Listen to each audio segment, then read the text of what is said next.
ఈ మధ్యలో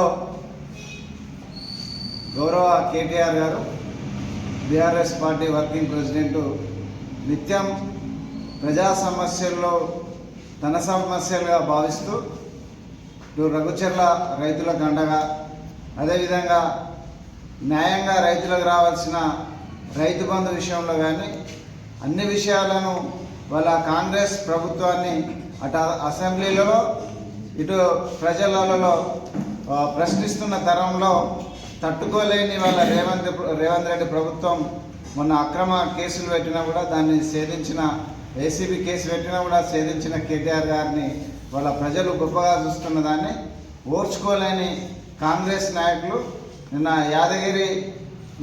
యాదాద్రి జిల్లా భువనగిరి పార్టీ కార్యాలయం పైన కాంగ్రెస్ గూండాలు బీఆర్ఎస్ పార్టీ కార్యాలయం పైన దాడి చేయడాన్ని తీవ్రంగా ఖండిస్తున్నాం.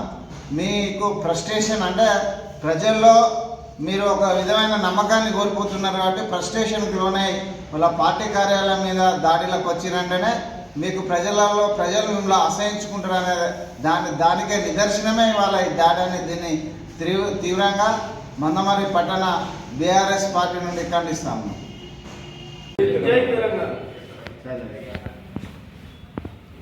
గత వారం ఏదైతే చెన్నూరు నియోజకవర్గంలో పేదవాళ్లకు డబుల్ బెడ్రూమ్ ఇవ్వాలని గత ప్రభుత్వంలో కేసీఆర్ గారు తలపెట్టినటువంటి డబుల్ బెడ్రూమ్లను పేదవాళ్ళు గర్వంగా జీవన విధానాన్ని కొనసాగించాలని నిర్మాణం చేసినటువంటి మందమర్రి పట్టణంలో ఉన్నటువంటి డబుల్ బెడ్రూమ్లను స్థానికంగా ఇప్పుడున్నటువంటి ఎమ్మెల్యే గారు వివేక్ గారు మందమర్రి పట్టణ జనాభా దాదాపు 50,000 పైచిలకు జనాభా ఉన్నటువంటి ఈ ప్రాంతంలో 253 ఏదైతే ఆదివారం నాడు గత వారం నాడు డబుల్ బెడ్రూమ్లను లబ్ధిదారులకు ఇవ్వడాన్ని ఒక పక్క స్వాగతిస్తూనే కానీ వాస్తవ విషయాలను ఎమ్మెల్యే గారి దృష్టికి మేము ఈ వారం దాకా వేచి చూసినాం. ఎందుకంటే దాంట్లో కొంత అవకతవకలు జరిగినటువంటి విషయాన్ని మేము ఎమ్మెల్యే గారికి పత్రికా ముఖం ద్వారా విజ్ఞప్తి చేయదలుచుకున్నాం. ఆ యొక్క సర్వే నిర్వహించేటప్పుడు ఆ సర్వేకు వచ్చినటువంటి అధికారులతో నిష్పక్షంగా వ్యవహరించాల్సినటువంటి అధికారులు వారు కాంగ్రెస్ నాయకులుగా చెప్పుకుంటున్నటువంటి కొంతమందితో సర్వేలో పాల్గొనడాన్ని మేము తప్పుపడతా ఉన్నాం. ఎందుకంటే సోషల్ మీడియాలో కూడా మనం గతంలో చూసినాం. అయినా ఎమ్మెల్యే గారు దానిపైన ఆలోచన చేస్తారని మేము ఇప్పటిదాకా వేచి చూసినాం. లబ్ధిదారులలో వారు నిర్వహించినటువంటి లబ్ధిదారులలో కొంతమంది అనర్హులు ఉన్నారనేటువంటి విషయాన్ని పత్రికా విలేకరుల సాక్షిగా ఎమ్మెల్యే గారికి విజ్ఞప్తి చేస్తూ ఉన్నాం.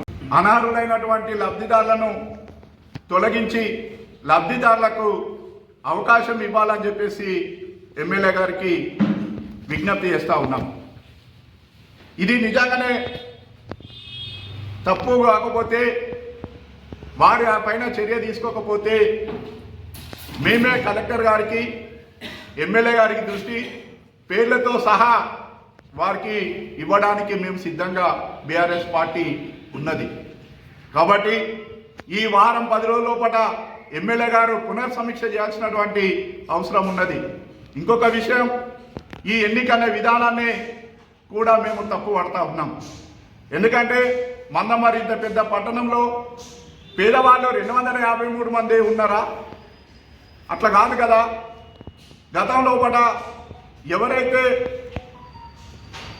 బిలో ప్రావర్టీ ఉన్నటువంటి రేషన్ కార్డు యొక్క ఆధారం ప్రకారం తీసుకున్నట్టయితే దాదాపు 10,000 పైచిలకు పేదవాళ్ళు ఉన్నారు. ఆ పేదవాళ్ళల్లో నిజంగానే చాలా పేదవాళ్లకు ఇల్లు లేనటువంటి వాళ్లకు తీసినట్టయితే 5-6 వేల మంది ఈజీగా ఎన్నుతారు. వాళ్ళందరికీ మీ సమక్షంలో ఎమ్మెల్యే గారి సమక్షంలో పడ కానీ కలెక్టర్ గారు కానీ ఆర్డీఓ గారు కానీ వీళ్ళందరూ కలిసి డ్రా తీస్తే ఈ నింద మీకు పడేది కాదని మేము చెప్తా ఉన్నాం. ఎందుకంటే మీ నాయకుల యొక్క చేతివాటం ఉన్నదని స్పష్టంగా ఇక్కడ అర్థమవుతా ఉన్నది. దయచేసి దీనిపైన మళ్ళొక్కసారి పునఃసమీక్ష చేయాలని చెప్పేసి మేము విజ్ఞప్తి చేస్తా ఉన్నాం. లేదు నిజంగానే సమీక్ష మీరు నిర్వహించినట్టు ఆ లబ్ధిదారుల పేర్లు మీకు ఎమ్మెల్యే గారికి కలెక్టర్ గారికి మేము ఖచ్చితంగా ఈ 25వ తారీఖు తర్వాత మీకు మా పార్టీ తరఫున మేము అందజేస్తాం. దానిపైన ఒకవేళ నిజంగానే మేము ఒక్క పేరైనా చూపెట్టకపోతే మీరు మమ్మల్ని ప్రశ్నించండి. నిజంగానే అటువంటి పేర్లు ఉన్నటువంటి వ్యక్తులను మేము చూపెడితే ఖచ్చితంగా ఈ యొక్క ఎంపికలలో అవినీతి జరిగిందనడానికి మీరు నమ్మాలని చెప్పేసి ఇవాళ నేను మీలాంటి నాయకులకు తెలియకపోవచ్చు, కానీ మీ కింది నాయకులు చేతివాటం నడిచిందనేటువంటిది మేము ఆరోపణ చేస్తా ఉన్నాం. దాన్ని నిరూపించుకోవాల్సినటువంటి బాధ్యత మీపైన ఉన్నదని చెప్పేసి ఇవాళ తెలియజేస్తా ఉన్నాం. అంతేకాదు ఇవాళ మందమర్రి పట్టణం